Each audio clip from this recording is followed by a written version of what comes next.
Parmi les moments forts de la célébration officielle du 61e anniversaire d'indépendance de la République du Congo figure le discours d'évocation du Premier ministre, chef du gouvernement, Anatole Koliné-Makosso.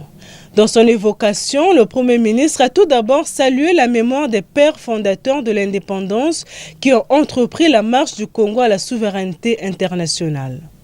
Ce jour est d'autant plus émouvant qu'il nous renvoie au 15 août 1960, lorsque, vêtu d'une soutane resplendissante de blancheur, en plein jour de l'Assomption, selon une tradition catholique, levant les mains vers le ciel, le président Fulbert Youlou s'adressait à ses compatriotes en ces termes, je cite, « Il est bien vrai que nous vivons un jour faste, mais cette journée doit être aussi un moment de réflexion, car elle marque une étape essentielle de la vie de notre État. » Fin de citation.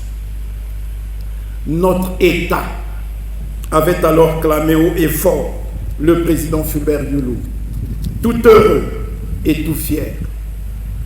Basé essentiellement sur la notion d'État, Anatole Koliné-Makosso a dans son évocation affirmé que l'accession à l'indépendance n'est pas synonyme d'édification de l'État. Selon l'article 1er de la Constitution du 2 mars 1961, le Congo est aujourd'hui un État. L'accession à l'indépendance n'est pas synonyme d'édification de l'État.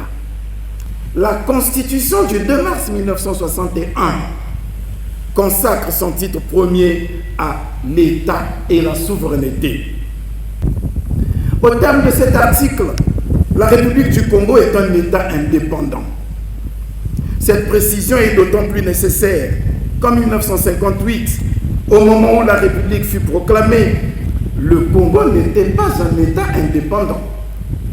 On peut donc comprendre tout le sens de l'exhortation d'André Malraux, nous demandons de commencer à construire nous-mêmes l'architecture du nouvel État.